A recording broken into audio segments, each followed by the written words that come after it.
Ici Marine Orsini, je vous souhaite la bienvenue à Des histoires qui résonnent, le balado des proches aidants. Il s'agit d'un nouveau podcast et je suis tellement heureuse d'être là, qui traite en fait de l'approche aidance. C'est un projet qui se veut une fenêtre par laquelle on peut jeter un regard sur la réalité des proches aidants du Québec. Le but, tout simplement partager avec vous des histoires qui résonnent. Vous verrez, à travers les prochaines semaines, on vous propose d'explorer différentes thématiques universelles de l'approche aidance en compagnie des proches aidants eux-mêmes. Donc, on aura droit à des histoires, du vécu et aussi des experts du milieu. Ce balado est rendu possible grâce à l'appui des proches aidants. Créé en 2009, l'appui contribue à améliorer quotidiennement la qualité de vie des proches aidants et à faciliter leur quotidien en veillant notamment à ce qu'ils tirent pleinement profit des ressources mises à leur disposition.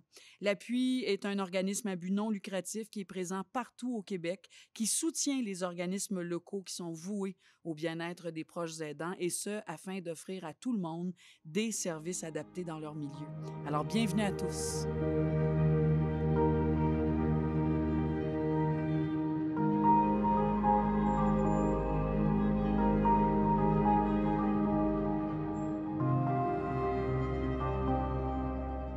Pour donner le coup d'envoi à cette série de balados et ce tout premier épisode, on voulait plonger dans le vif du sujet avec deux personnes qui ont beaucoup de vécu. Tous deux ayant été les proches aidants de leurs conjoints respectifs pendant plusieurs années. Édith Fournier et Michel Carbonneau, bonjour. Bonjour. Bonjour. Comment allez-vous? On va très bien. Vous êtes beaux oui. comme le printemps tous les deux. Vous rayonnez, vraiment. Et je dirais que c'est d'ailleurs un peu beaucoup grâce à vous que cette idée de balado-là est née. Et je m'explique, en fait, vous avez créé la série documentaire Au-delà des mots, paroles de proches aidants, mais qui est née d'une pièce de théâtre, qui est née d'un récit à deux voix. Parlez-nous de ce projet-là que vous avez fait ensemble. C'est beaucoup dire que c'était une pièce de théâtre. Je vais vous dire l'origine peut-être.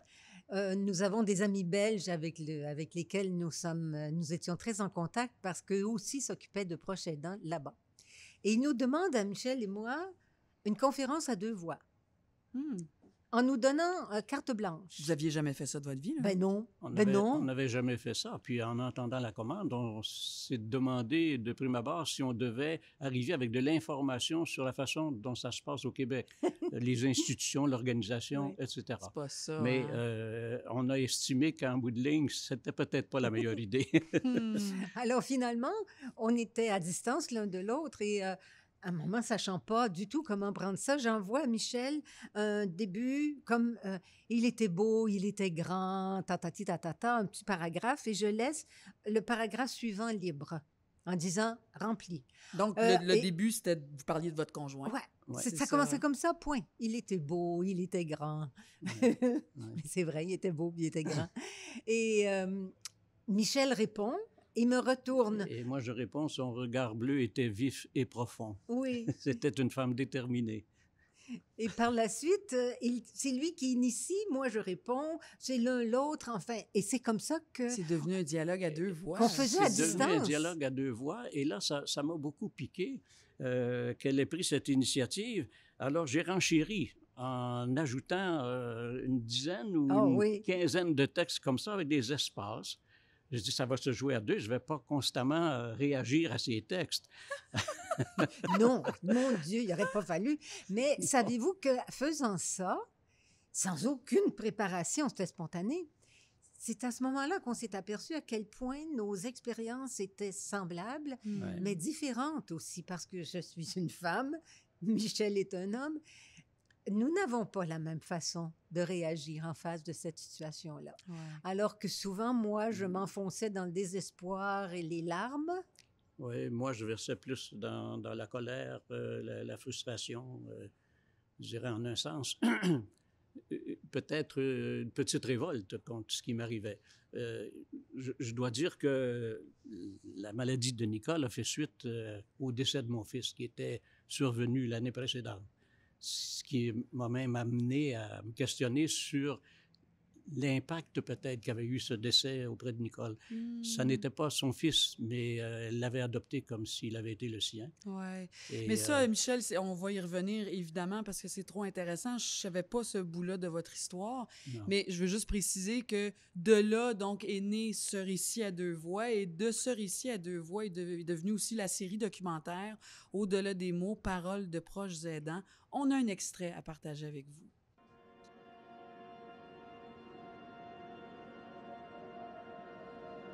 Elle avait 56 ans quand tout cela a commencé. Il disait parfois, moi j'ai un problème d'idée. Un jour, elle s'est mise à rouler en sens inverse de la circulation.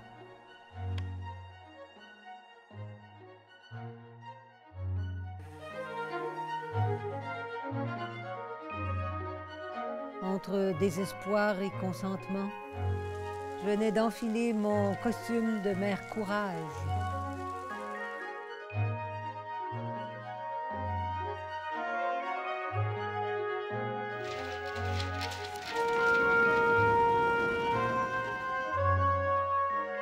Nous sommes ensemble, épuisants au goutte à goutte, le temps qu'il nous reste.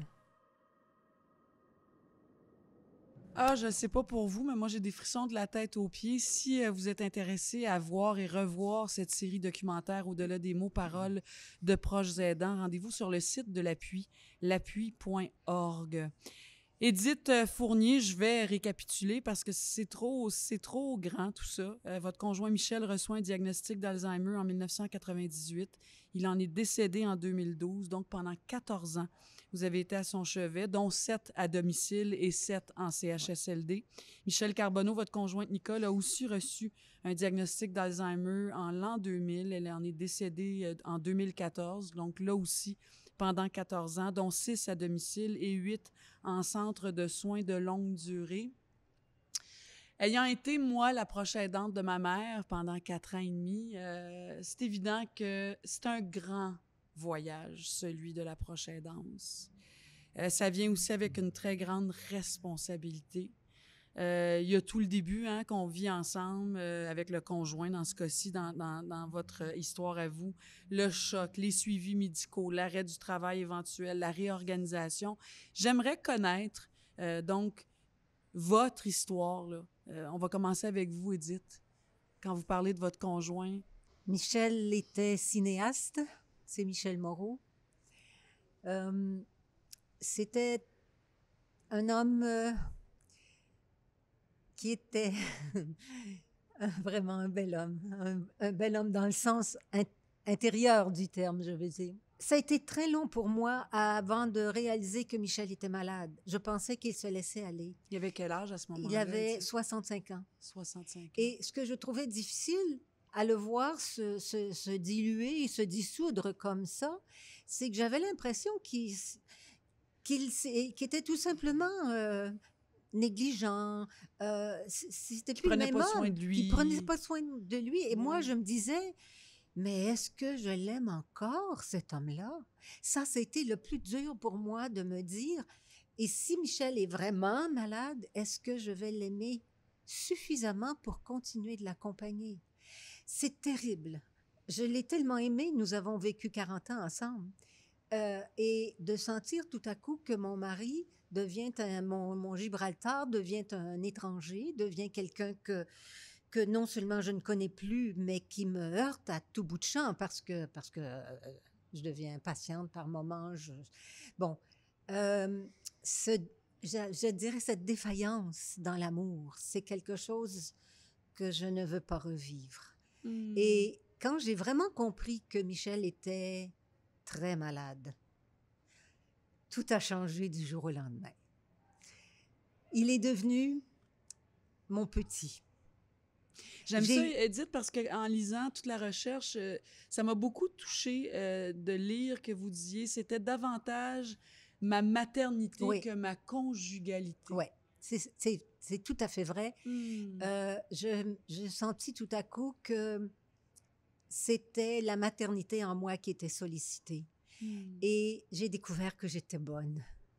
que vous étiez une bonne maman? Je me suis trouvée une bonne mère. Je me suis trouvée avec une patience indéfinie. Moi qui ne le suis pas nécessairement par définition. Mais ce déclic-là, si vous me permettez l'expression, il s'est fait à quel moment? Parce que vous dites là, au début la colère, l'impatience, l'indignation face à cette terrible épreuve. C'est arrivé quand le moment où vous avez dit « OK, là, je peux plus être dans ça, faut que je change ma façon de voir, de penser. » J'avais une amie qui s'appelle Marie Gendron et qui a fondé le Baluchon Alzheimer.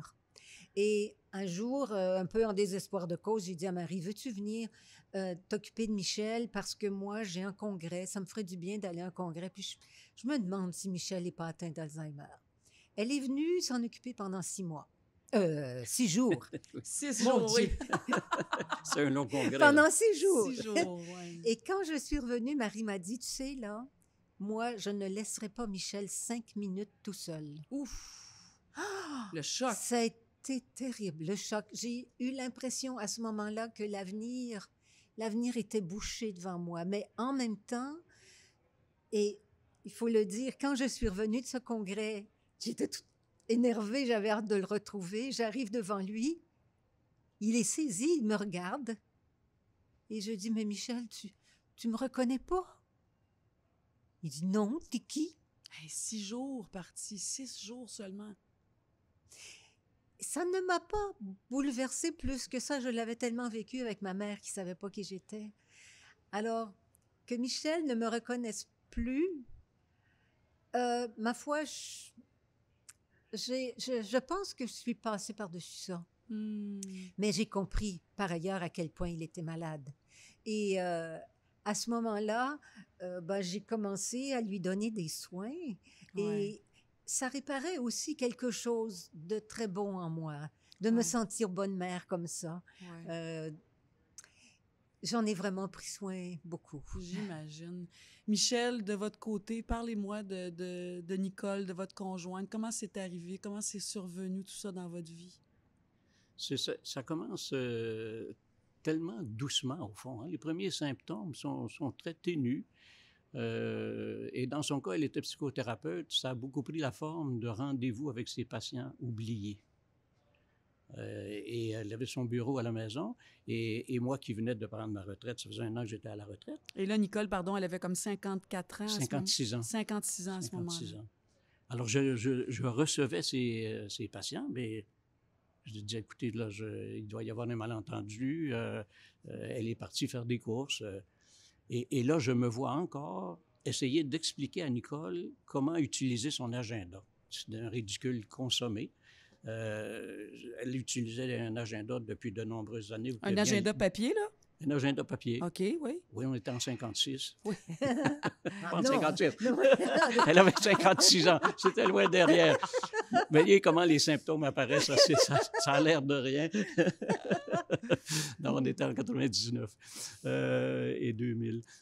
Et donc, ça a pris cette forme-là jusqu'à ce qu'au fond, les symptômes commencent à s'additionner et surtout, ces rendez-vous manqués se répétaient. Et par moments, je perdais patience. Je dis, mais qu'est-ce qui se passe, là? Tu ne regardes pas, tu oublies tes rendez-vous. Donc, je devenais un peu impatient. Et sans doute que j'avais la mèche courte un peu. Hein? Comme je l'ai dit tantôt, ça faisait à peine 1 an que j'avais perdu mon fils et je m'en étais pas vraiment remis de ce décès. Mathieu avait 27 ans, il était en 2e année de droit à l'université. Tu sais, là, en tout cas, c'était un gros choc. Mais progressivement, j'ai bien vu qu'il se passait quelque chose. Et je l'ai accompagné un jour chez sa femme médecin de famille, qui a eu une clairvoyance assez fracassante. Nicole a eu à écrire la date. Si mon souvenir est bon, c'était 2001. Et elle écrit 20001. Voyant ça... Il y a un zéro de trop, là. Il y a un 0 de trop. Ben oui. La femme médecin dit sans autre forme de précaution, elle dit c'est l'Alzheimer. Bang. Méchant choc, hein? Mais méchant choc pour elle, mais je pense que le choc a été plus grand pour moi. Je ne sais pas jusqu'à quel point Nicole l'aura réalisé ou pas, Mais elle n'a pas réagi plus qu'il ne faut. Et c'est enchaîné là, la suite des rendez-vous en neurologie pour, évidemment, aboutir au diagnostic d'une dépression atypique et non pas de la maladie d'Alzheimer. Ce qui nous rassurait, mais ce diagnostic de la dépression est assez fréquent en début de maladie d'Alzheimer. Michel avait eu la même chose. Ah oui, hein? Et de votre côté, Michel, comment on réagit quand on voit la personne qu'on aime qui peu à peu se transforme, change? Mais c'est sûr que j'ai cessé de perdre patience avec elle, bien évidemment. Parce que vous perdiez patience de plus en plus, naturellement, évidemment. Mais c'est ça, parce que au début, on a l'impression qu'il pourrait y avoir une part de négligence ou même de mauvaise volonté là, qu'on ne s'explique pas. Parce qu'on n'avait jamais eu de tels rapports ensemble. Je pense qu'on était assez amoureux l'un de l'autre encore à cette époque, comme on l'a été au fond tout au long de notre vie commune.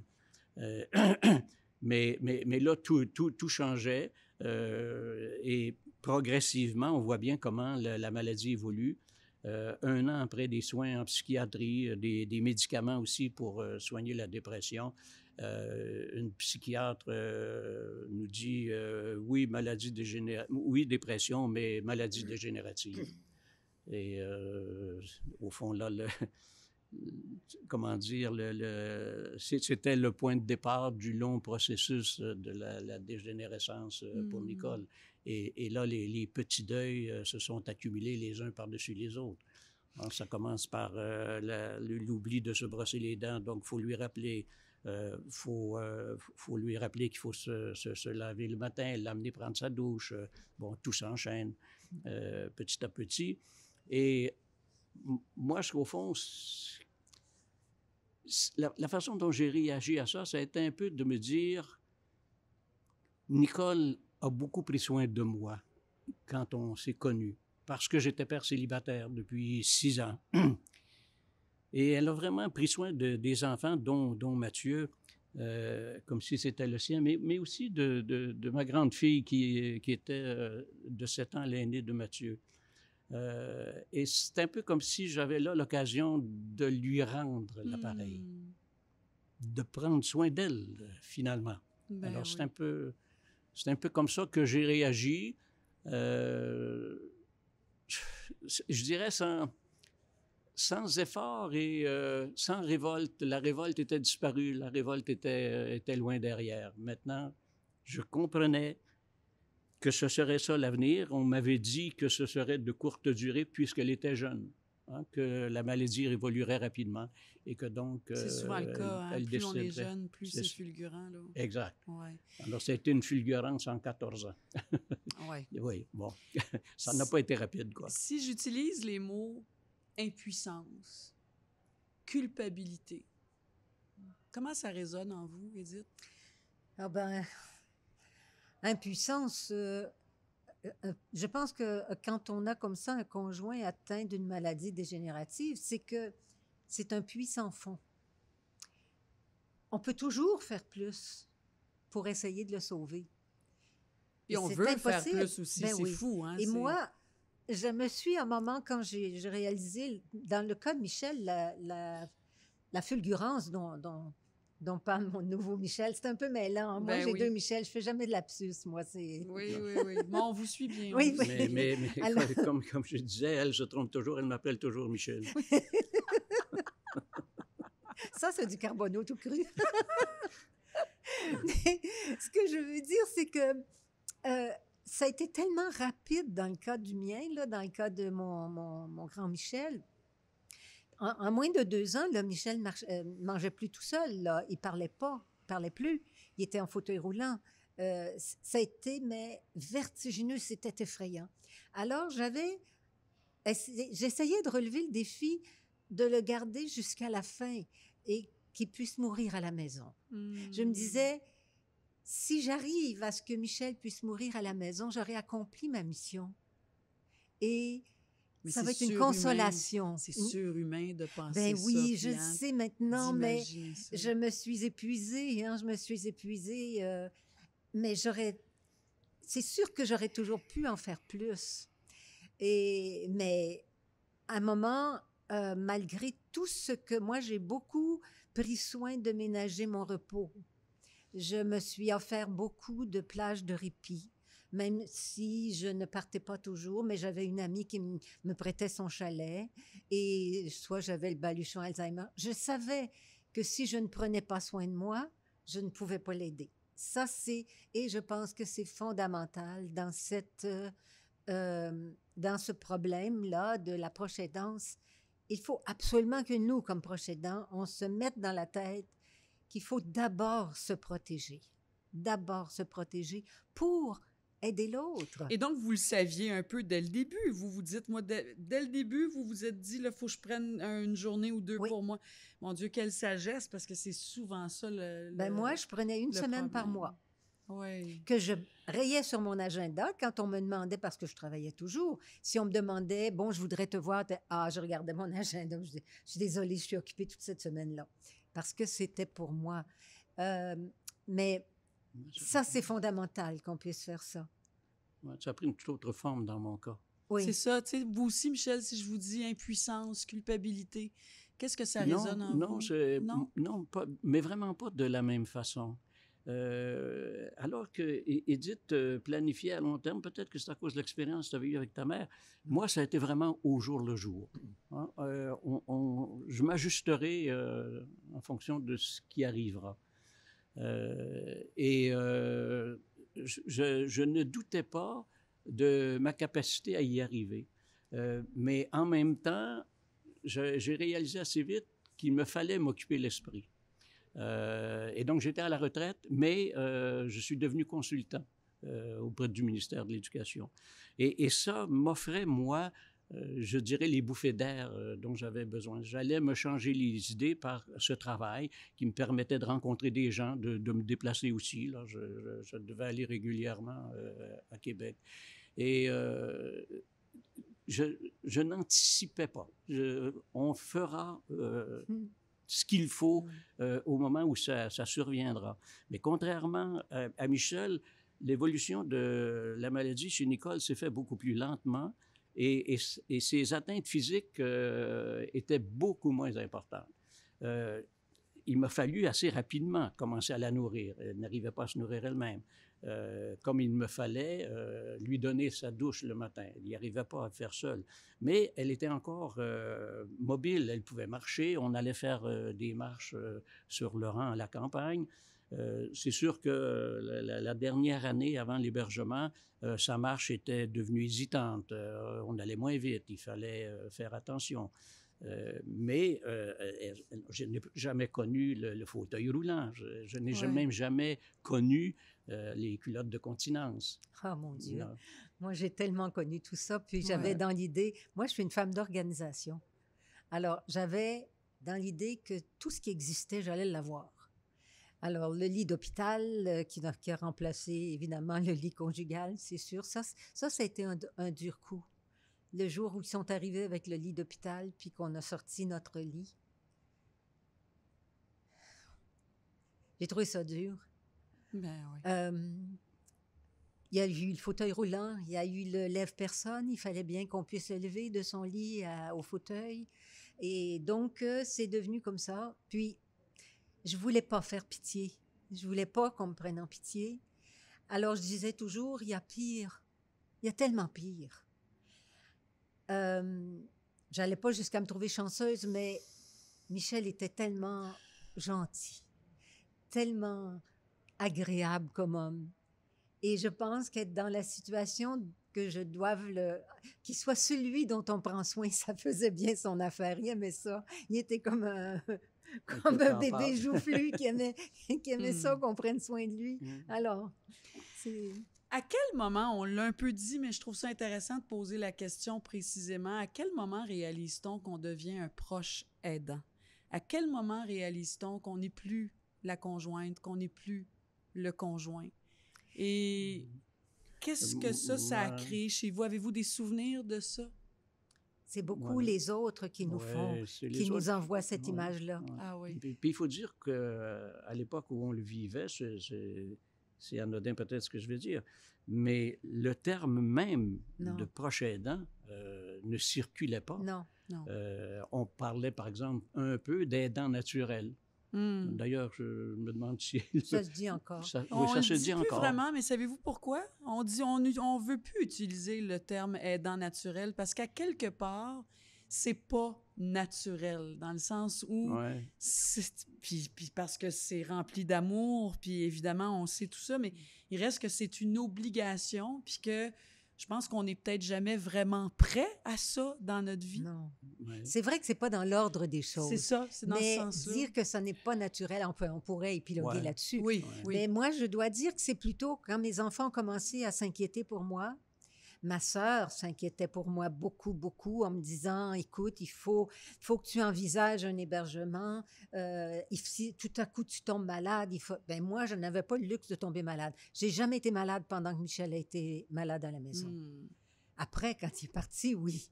Mais sur le coup, sauf le cancer, mais ça, je mets ça de côté. J'ai pas eu le temps d'y penser à mon cancer tellement les choses se sont précipitées. Mais il y avait comment je dirais, oui, il y avait quelque chose de c'était dans la nature de notre relation Bien sûr, que je d'aider sois l'autre, bien auprès de sûr. lui pour m'en occuper. Mais vous dites, c'est quand même à travers le regard des Ah autres, oui, de beaucoup. l'entourage, qui fait qu'on réalise ou on nous fait réaliser Oui. Oui. qu'on devient un proche aidant. Ah oui, Oui, parce qu'on nous renvoie l'image de quelqu'un qui est fatigué.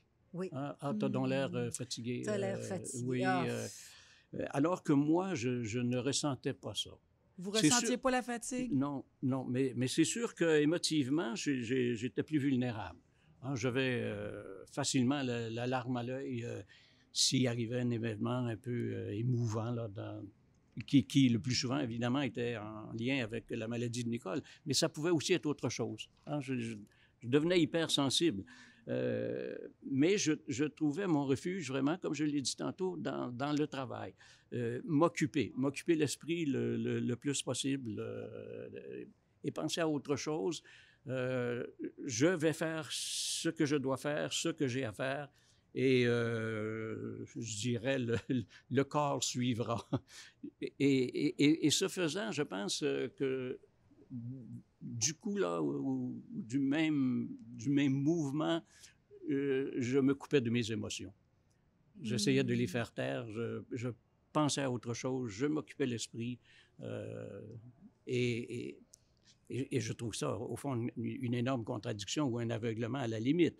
Je n'étais pas sans réaliser que je devenais terriblement émotif. Mais peut-être justement que l'émotion remontait plus que normalement parce que j'essayais trop de la refouler, hein, de la faire taire.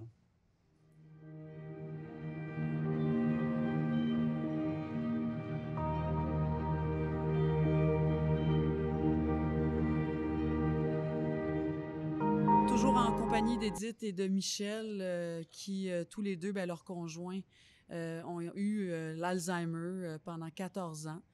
Au départ, Édith et Michel, vos conjoints étaient tous les deux à la maison pendant quand même plusieurs années. Édith, vous, pendant 7 ans et Michel, pendant 6 ans, si je ne me trompe pas. Nicole a été à la maison.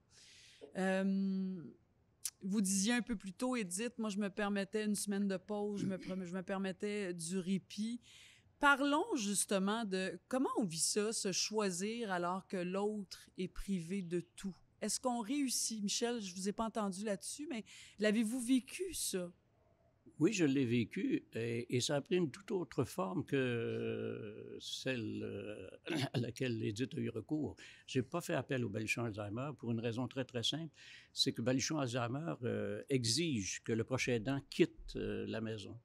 Or, moi, je vivais dans un espace assez vaste, heureusement, là, je dirais, mais qui me permettait d'avoir un bureau complètement isolé. Et comme j'avais un travail de consultant, j'avais besoin de cet espace-là. Je ne pouvais donc pas quitter les lieux.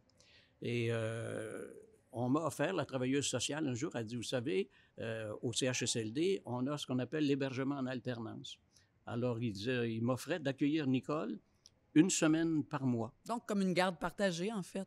D'une certaine manière. ce qui m'a beaucoup surpris, parce qu'on dit toujours de l'accompagnement ou de l'encadrement des personnes atteintes d'Alzheimer, qu'il faut éviter le plus possible de changer leurs habitudes, leur environnement, etc. Alors, j'étais, je dirais, très suspicieux ou un peu inquiet. Je doutais de cette approche-là. Perplexe, Mais je l'ai oui. quand même tenté. Et à ma grande surprise, Nicole a réagi très positivement. Alors que j'avais, quand je m'absentais, une dame de compagnie, puis ma sœur qui venait, ma fille qui s'occupait aussi de Nicole, je pensais qu'elle était bien entourée, stimulée, etc. Ça a été autre chose au CHSLD parce qu'il y avait une vie là qu'on ne pouvait pas avoir à la maison. Et elle s'est mise à interagir avec les préposés, avec les autres résidents, les il y a plein de thérapeutes, gens, etc. Ouais. Alors, pour moi, ça a davantage pris cette forme-là. Bien, vous m'amenez là tout naturellement parce que j'ai envie de parler avec vous comment on s'organise, l'aide autour de nous, parce que, bon, vos conjoints ont été chez vous pendant 7 et 6 ans, mais que ça a quand même duré 14 ans. Donc, vous avez eu des décisions à prendre, vous avez eu des choix à faire. Oui. Parlez-nous de l'aide, de l'entourage. Entourage immédiat, est-ce que vous aviez des gens autour de vous, là, la famille, les amis, les parents et compagnie qui vous donnaient de l'aide? Et comment ça s'est transformé au fil du temps? Oui, Moi, j'ai eu beaucoup, beaucoup d'aide, étant donné l'état de Michel aussi, sa condition, c'est-à-dire que je ne pouvais pas le transporter moi-même, ou en tout cas, il me fallait toutes sortes d'organisations. Alors, j'ai eu beaucoup d'aide de mes enfants. Mon fils venait tous les dimanches. Il me chassait de la maison, va prendre un café, va... Bon. Et à un moment donné, je me suis dit, bon, là, il faut que je m'organise. J'ai découvert une femme extraordinaire qui s'appelait Francine. Et Francine arrivait le matin vers 9 h. Elle levait Michel, lui donnait sa douche. C'était extraordinaire. Alors, et plus le temps a passé, plus l'aide m'est devenue indispensable parce que j'avais toujours en tête mon projet de garder Michel jusqu'à la fin. Mais malgré tout ça, j'ai mis, moi, à certains moments, des annonces dans les journaux. Ah oui, hein? Ah oui, oui, oui. Besoin d'aide, là. Besoin d'aide oui. pour mon mari. Et je marquais « Le cœur l'emportera sur le CV ». Et j'ai réussi à trouver des personnes extraordinaires que j'ai eues à la maison, qui venaient alternativement, mais c'était pour moi indispensable. Mais tranquillement, je ne me suis plus sentie chez moi. Ah oui, parce OK. qu'il y avait trop de monde dans la maison. Les gens venaient, on l'a même un peu aperçu tout à l'heure, et j'avais besoin de mon intimité. Et c'est quelque chose qui m'a fait énormément souffrir à la fin. C'était ce manque d'intimité chez moi où la cloche sonnait le matin à 9 h et ça allait presque parfois jusqu'à 9 h le soir. Ça dépendait des jours, là. Ça dépendait de mon travail aussi. Ouais. Comme je ne pouvais jamais laisser Michel seul. Donc, votre vie était envahie encore, mais autrement. Oui. Hein? Et par contre, j'ai eu le support, mais extraordinaire, du centre de jour. Et quand je vois que des centres de jour sont menacés de fermeture pour des questions budgétaires, je me dis, il faut donc pas comprendre la situation des proches aidants. Le centre de jour, c'était le moment où j'étais en sécurité. Je savais qu'il venait, et c'était le seul moment où Michel avait son univers à lui, en dehors de moi. Il avait son monde. Il disait qu'il allait à l'école. Et il prenait son autobus comme les enfants. Il attendait son autobus avec son petit sac à dos sur lui. Il regardait au coin de la rue, puis il attendait que l'autobus vienne. Le soir, on me le ramenait. J'étais contente de le retrouver. Et pendant tout ce temps-là, j'avais été tout à fait en sécurité. En sécurité. En sécurité. L'esprit en sécurité. Ah, c'est inestimable. Exact. Et ça fait partie beaucoup de l'aide. Ouais. Beaucoup. Michel, de votre côté, vous parliez de l'hébergement en alternance. L'hébergement, en alternance. Oui, mais ça venait une fois par mois. Et ça ne s'est pas répété tellement parce qu'on m'a offert ça, c'était dans la dernière année où j'ai gardé Nicole à la maison. Et au fond, l'aide m'est davantage venue de la part de dames de compagnie, et une en particulier qui demeurait à une bonne heure de la maison et qui donc l'hiver imaginait mal voyager. Et comme la maison était immense, elle s'installait pour 4 jours Chez vous? chez nous. Ah oui, OK. Et ça, c'était assez extraordinaire. C'est sûr que, bon, un peu comme le vécu Edith, la maison ne m'appartenait plus, mais c'était une ruche, c'était vivant, ça avait quand même, il y avait un climat fort agréable. Mais c'est après une 3e semaine d'hébergement en alternance qu'au CHSLD, on me dit, il y a une chambre de libre, vous savez, nous pourrions la garder. Et là, moi, ça a été un choc. Ça, c'est une transition majeure. Là. Une transition majeure, mais j'ai eu à choisir.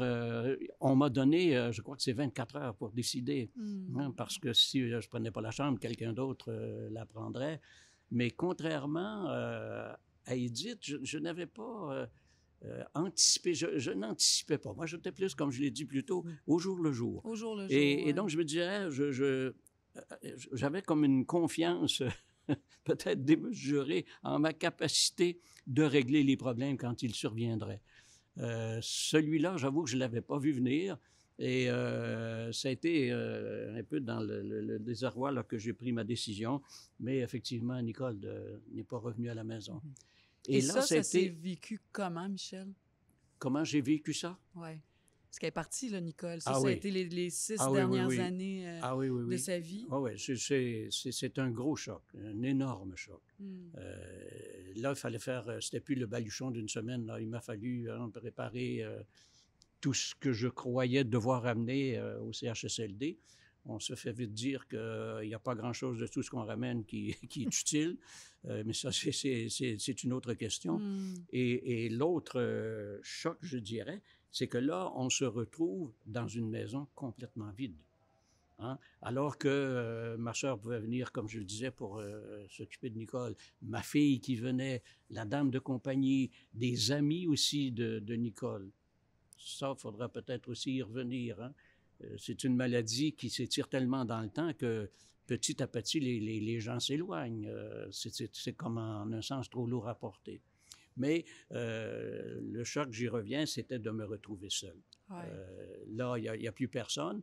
Et je dirais, de proche aidant, on devient visiteur dans un CHSLD. On n'a plus l'impression de gérer la situation. Ça nous libère de quelque chose, mais en même temps, je dirais, ça nous prive, je dirais, d'un réconfort qu'on pouvait vivre à sentir qu'on aidait. En étant témoin chaque jour, en étant là, en participant. En étant témoin, puis oui, mais en s'occupant aussi de tout. Ouais. Hein, et là, on nous enlevait cette responsabilité-là. Et dites-vous, le jour où Michel est parti donc de la maison pour aller en centre? Ah, contrairement à Michel, moi, j'ai attendu 7 mois avant que le téléphone... C'est-à-dire qu'à chaque fois que le téléphone sonnait, je me disais... Oh, mon Dieu, est-ce que c'est le téléphone? Ouais. Et j'avais décidé là que si on m'appelait, ce serait oui, on va prendre la chambre. Et Michel se retrouvait dans une chambre à 4 lits. Ça, c'est bien du monde. Hein? C'était beaucoup. Oui. Et je pense qu'il y a une expression que les bureaux d'admission devraient bannir. C'est quand ils nous disent « Madame, vous avez tout fait ce que vous pouviez. Maintenant, on va le prendre en charge. » Moi, je n'avais pas l'intention qu'ils le prennent en charge. Qu'ils s'en occupent, bien sûr, mais... Je vais m'en charger, mais vous allez vous en occuper. Oui, c'est ça, oui. On nous l'enlève d'une certaine manière. J'avais l'impression de me le faire grignoter par le système. Et j'ai trouvé ça très, très dur de sentir qu'un système médical allait peut-être s'emparer de lui et que j'allais être mise de côté. Un exemple que je donne, j'ai réclamé pendant des semaines de pouvoir lui donner sa douche. Alors, on ne voulait pas parce que j'étais pas assurée, parce qu'apparemment, je savais pas comment faire ça, alors que ça l'avait fait pendant 7 ans à la maison. Et finalement, je l'ai obtenu. Et pendant 4 ans, j'ai pu donner la douche à Michel. Et c'était notre moment d'intimité. Ouais. Et j'avais choisi le dimanche matin parce que tout le monde était à la messe, puis nous autres, on était tout seuls dans la douche, puis c'était... on chantait... c'était extraordinaire avec l'écho de la douche. On se faisait des effets. C'était un moment de grand rapprochement. Et là, j'avais vraiment l'impression que c'était le mien. Moment de grâce. Oui, hein, c'est un même. moment de grâce. Ouais. C'était notre grand-messe à tous les deux, ça, le dimanche matin. Et on cherche comme ça des moments pour redevenir le proche et non pas simplement les visiteurs. Par exemple, si j'arrivais trop tôt le matin, on pouvait me dire ben attendez, madame, avant qu'on ait fini de le lever, là, attendez. Et moi, imbécile, je restais là comme un docile à la porte. Je rentrais pas. J'attendais qu'on me donne la permission de rentrer. Mais comment se fait-il que je faisais ça? Je ne le sais pas encore, mais... C'est parce qu'on est tellement, je pense, respectueux. On veut tellement Oui. pas que notre conjoint ou la personne qu'on aime écope de notre impatience, notre... On veut se faire aimer. Ben, Moi, je voulais me faire aimer du personnel. Alors, essayais de les dégager de toutes sortes de tâches. Et je me disais, si même, ils vont l'aimer, lui. Puis c'est vrai que ça marche. Bien sûr. C'est vrai que quand quand on arrive et que les gens nous disent « Ah, Madame Fournier, c'est chouette de vous voir. » Ou des fois, on me disait « Ah, vous partez déjà? » Là, j'avais l'impression que je partais trop tôt, qu'il aurait fallu que ma culpabilité remontait là. Ou bien on me disait « Ah, ça fait longtemps qu'on vous a vu. » Mais voyons donc, j'étais là hier. Oui! C'est vous qui n'étiez pas là. Oui. J'étais là hier, mais vous n'étiez pas de service hier. Ah, c'est ça. C'était pas vos heures de service. C'est des petites choses de rien du tout, mais on est tellement sensible, tellement à l'affût de tout ce qui veut nous rappeler qu'on en fait assez ou pas assez, que ça prend des proportions. Sur la question de la douche, moi, je trouve ça très, très impressionnant que tu aies pu faire ça. Autour, je dirais, des soins corporels. De la nudité aussi. Oui. Il y a comme une forme de pudeur non dite dans ce milieu. Oui. Et quand on nous demandait, par exemple, de ne pas entrer parce qu'on est en train de laver, moi, j'ai toujours eu l'impression, peut-être à tort, qu'on ne voulait pas que je l'aperçoive nu. Ben oui, mais je comprends que c'est vrai que c'est complexe, ça, cette réflexion-là, de dire, ben ouais, c'est ma femme. Oui, c'est ça. C'est ça. Et si je ne lui donnais pas la douche à l'hébergement, je la lui avais donnée pendant 6 ans à la maison, tu sais.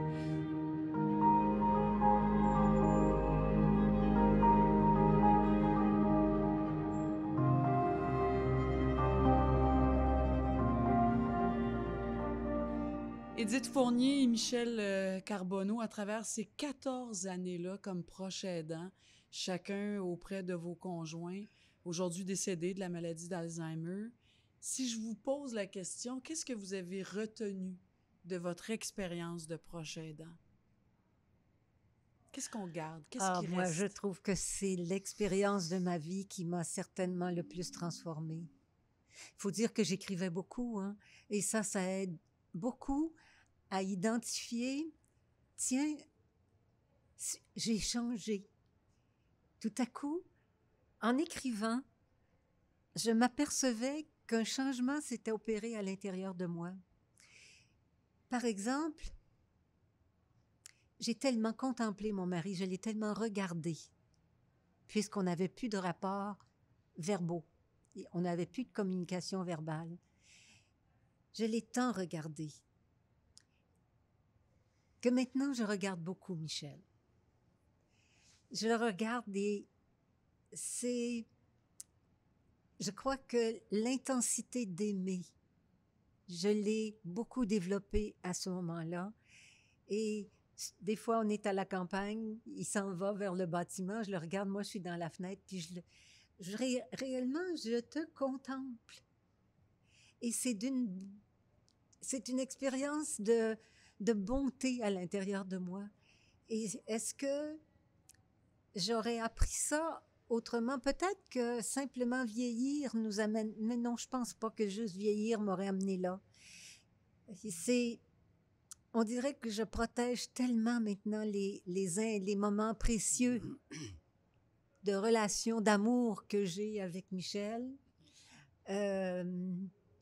Juste se regarder dans les yeux.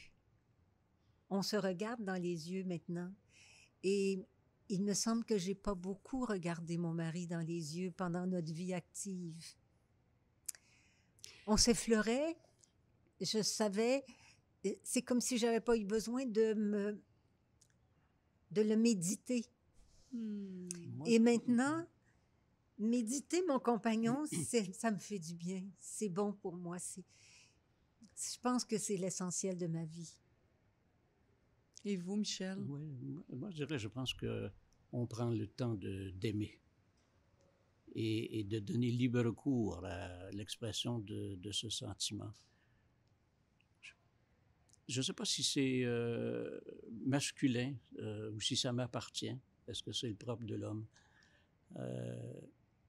Mais j'ai toujours éprouvé une certaine pudeur, on dirait que le mot revient, mais une certaine réserve à trop exprimer mon amour à Nicole.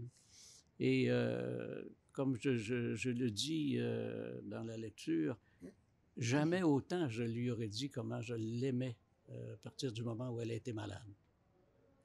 Je trouve ça tellement absurde en un sens. Je pense qu'elle savait être aimée, je pense qu'elle savait que je l'aimais. Mais je vois bien que ce passage m'a vraiment amené à m'ouvrir le cœur et laisser davantage libre cours à l'expression de mes sentiments. Et vous en êtes très certainement plus heureux. Oui. Hein, Michel, j'imagine, Oui. de pouvoir Oui. exprimer, Oui. assumer, montrer, démontrer. Oui, j'ai pas, le mot est trop fort, mais j'ai pas à me censurer. C'est pas que je me censurais avant, mais encore une fois, une forme, je pense, de pudeur. La pudeur, c'est un beau mot, ça, la pudeur. Ouais. Alors que maintenant, ça, oui. C'est derrière. Et Edith, vous l'avez dit, vous vous êtes donné le droit d'être heureux à nouveau et d'aimer à nouveau parce qu'à travers ce chemin-là, cette route-là, ce parcours-là, vous vous êtes trouvés tous les deux, Edith et Michel, qui sont assis ici avec moi aujourd'hui. Oui. Ça, c'est, je veux dire, c'est... C'est le miracle de ma vie. Ouais. J'aime cette phrase-là. C'est le miracle de ma vie parce que j'y avais renoncé. J'y avais renoncé. Je me disais, j'ai été heureuse, moi, avec mon homme. Alors que j'étais psychothérapeute, on le sait, j'ai tant vu, tant entendu dans mon bureau de femmes qui étaient moins bien aimées que moi. J'ai été très aimée et j'ai beaucoup aimé. Alors, je me disais, bon, après tout, c'est peut-être là mon lot. Et quand Michel est arrivé, mais Michel que je connais depuis 60 ans, hein, Ah, vous vous connaissiez déjà. C'est ça. On s'est rencontrés à l'université en faisant nos études. Ah, c'est ça. On a fait toute notre carrière universitaire dans le même bâtiment, dans la même faculté. Il a été mon directeur de département. Mais on se voyait sur des comités, des jurys, des assemblées de département. On allait manger ensemble parfois. On se prenait des nouvelles, mais c'est tout. Puis il est parti, celui-là, à la retraite avant moi. Puis là, je l'ai perdu de vue complètement. Puis vous aviez vos vies respectives. Ben oui, on avait chacun avec nos vos vies. Conjoints, vos enfants. Ben oui, c'est ça. Et tout à coup, bon, à propos, là, je n'expliquerai pas ça, mais il y a eu une rencontre obligatoire qu'on a dû faire. Et on est vraiment tombés dans les bras l'un de l'autre en se racontant nos vies, se racontant ce qu'on était en train de vivre avec nos conjoints. Oui, parce qu'on trouvait enfin quelqu'un avec qui on pouvait en parler. Oui. Parce que, comme je l'ai dit un peu plus tôt, les proches se lassent de nous entendre raconter nos histoires de proches aidants. Ça a été tellement long. Et les gens qui ne voyaient Nicole que périodiquement, je ne sais pas, 1 fois, 2 fois, 5 fois par année, ne reconnaissaient plus Nicole, ne pouvaient plus entrer en relation avec elle. Alors, je pouvais très bien comprendre, au fond, qu'ils ne viennent plus. Oui. Mais moi, je voudrais revenir en arrière. Moi, je n'y avais pas renoncé. Ça n'a pas empêché que tu sois mon miracle. Mais en tout cas, à vous regarder, vous êtes tellement beau, vous êtes tellement lumineux, vous êtes tellement inspirant. Je vous le dis, moi, je pars d'ici aujourd'hui avec le cœur tellement rempli d'amour qu'on ressent entre vous et c'est un cadeau vraiment de vous voir. Puis je vous souhaite longue vie ensemble. Je vous souhaite que le plus beau ensemble. Oui. Je pense que vous le méritez bien quand on écoute tout le parcours, ben, comme tout le monde, on va se dire, hein, tout le monde mérite d'être Mais ça bien, se mérite d'être pas. heureux. Le Non, malheur, c'est le ce que malheur j'allais ne dire. se mérite pas, Non, puis le non plus bonheur que non le plus. bonheur. Exact. Mais je vous souhaite une belle route à tous les deux, puis je vous dis un immense merci d'avoir partagé ce moment-là avec nous, d'avoir ouvert les tiroirs de votre mémoire, mais surtout de votre cœur. Aujourd'hui, avec votre expérience, je pense qu'on n'en est que plus riche, et tous ceux qui nous écoutent auront eu... ça va résonner, en tout cas. Je suis convaincue que ça a résonné beaucoup. Alors, on vous dit merci au nom de tous. Merci d'avoir été là.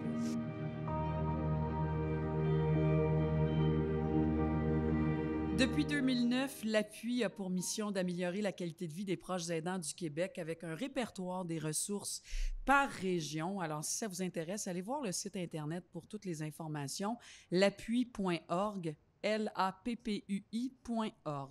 Un autre service offert par l'Appui, c'est la ligne Info Aidant, qui est un service d'accompagnement téléphonique qui est gratuit, confidentiel, et ce sont, c'est important de le dire, des thérapeutes, des psychologues, des travailleurs sociaux qui répondent à vos appels 7 jours sur 7, de 8 heures le matin à 20 heures le soir. Je vous donne déjà le numéro 1-855-852-7784. Pour nous en parler, on a la coordonnatrice, le plaisir d'avoir la coordonnatrice principale d'Info Aidant, Julie Bickerstaff. Bonjour. Bonjour. Comment ça va? Ça va très bien, merci. Oui, on est content de se retrouver sur un balado comme ça, hein? Absolument. Pour absolument. propager la bonne nouvelle, en Absolument. fait. Julie, tu as une maîtrise en travail social. Je disais que tu as consacré une bonne partie de ta carrière dans l'accompagnement des publics vulnérables et tu es avec l'Appui depuis 2009. Alors, parle-nous, évidemment, là, on est dans un contexte assez particulier parce que la pandémie a changé la donne aussi, hein? Oui, absolument. Dans le fond, les demandes au service Info Aidant ont explosé. Exact. Donc, on a eu 35 % d'augmentation de nos appels, de nos courriels qu'on traite. Parce qu'auparavant, c'était les week-ends, mais là, c'est devenu du 7 jours sur 7. Oui, en fait, historiquement, avant la pandémie, on était du lundi au vendredi. Et puis, la pandémie est arrivée, il y a eu une explosion de demandes.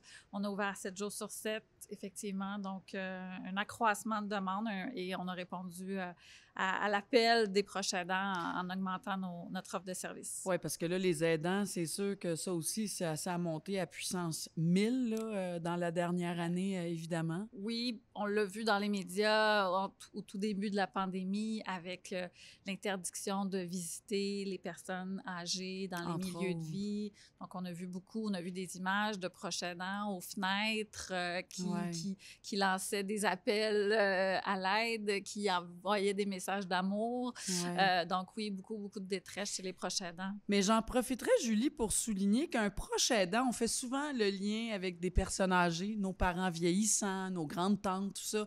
Mais c'est important aussi de démystifier ou de refaire un peu l'image des proches aidants, parce qu'un proche aidant, c'est la maman d'un enfant qui souffre de déficience intellectuelle, la maman d'un enfant autiste, la conjointe d'un conjoint donc qui souffre de SLA. C'est ça, l'approche aidance, là. C'est vaste, c'est pas juste envers les personnes âgées. C'est important de le répéter, ça, je trouve. Oui, absolument.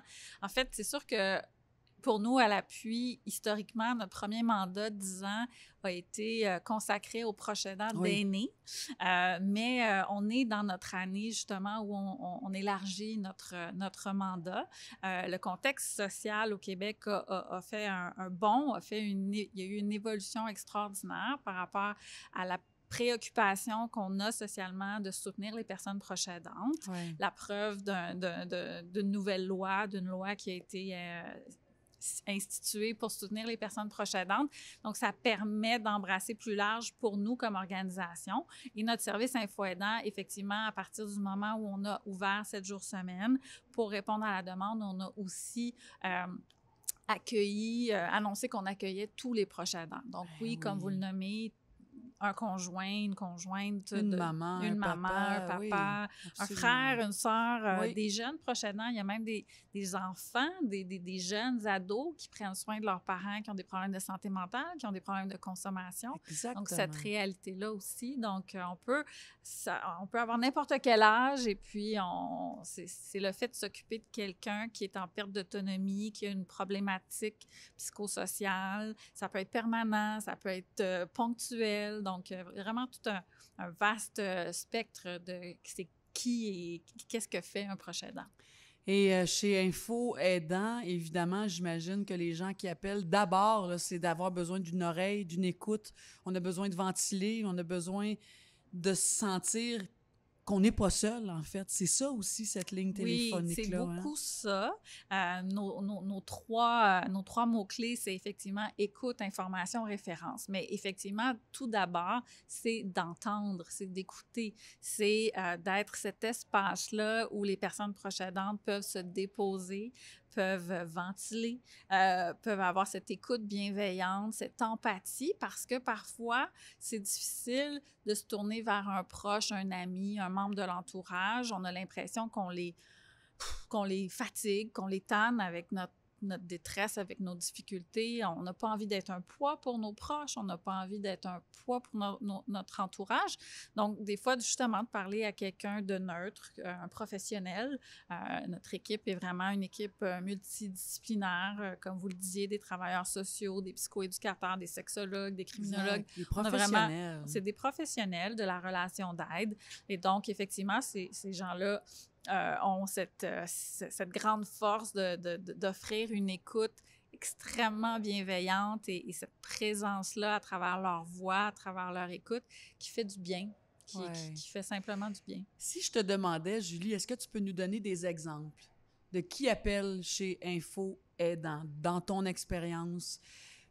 On a une dame, je dis n'importe quoi, de 60 ans qui nous a téléphoné la semaine dernière ou au fil des ans, qui était dans telle situation. Je sais qu'on aime ça, entendre des exemples, parce que ça fait que quand on entend des exemples, ça nous donne le droit de faire, ben moi aussi, je vais appeler, parce que ça veut dire que ça a du sens, ce que je pense ou comment je me sens. On en a, oui, tout à fait. On a eu un très, très beau témoignage dernièrement d'une proche aidante qui s'est vue, elle s'occupe de sa mère qui a une maladie dégénérative, un trouble neurocognitif. Donc, vraiment, une dame qui a de la difficulté à se repérer dans le temps, dans l'espace, tout ça qui est assez confuse. Et elle était en résidence privée.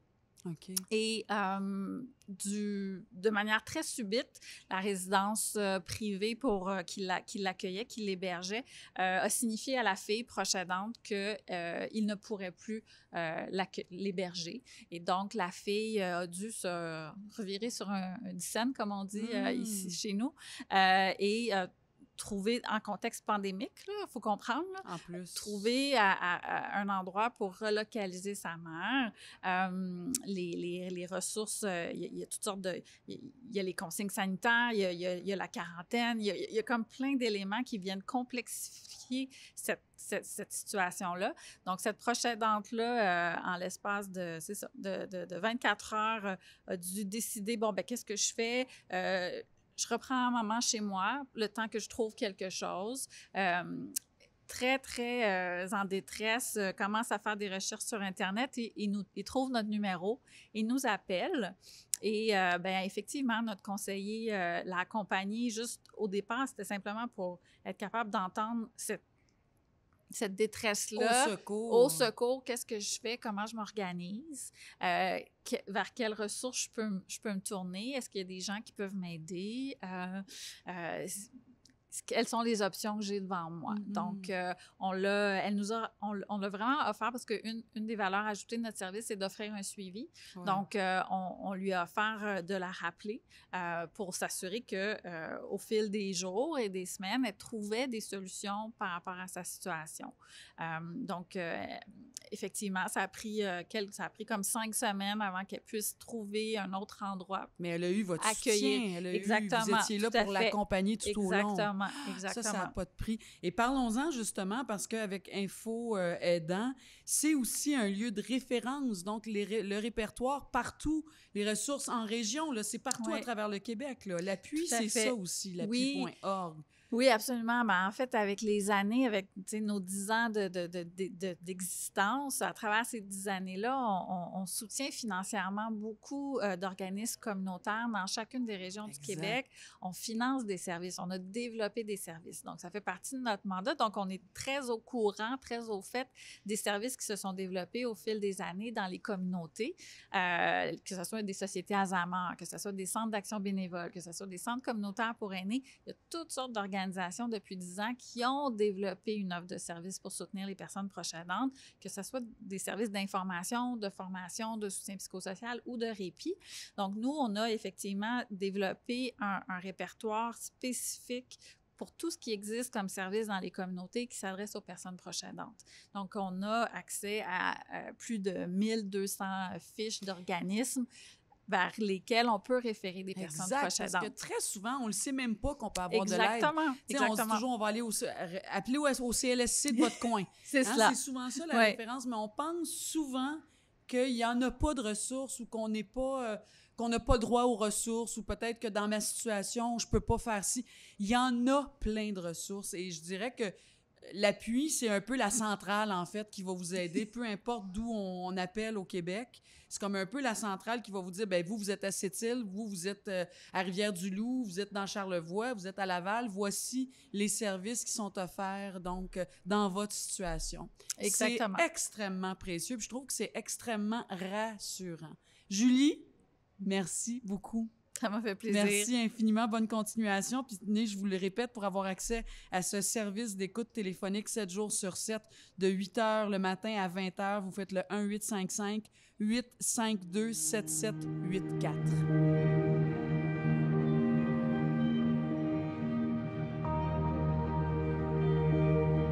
Nous tenons à remercier nos invités Édith Fournier et Michel Carbonneau ainsi que Julie Bickerstaff. Nous espérons que ces témoignages ont su vous rejoindre, ont su résonner en vous. C'est ce qu'on souhaite.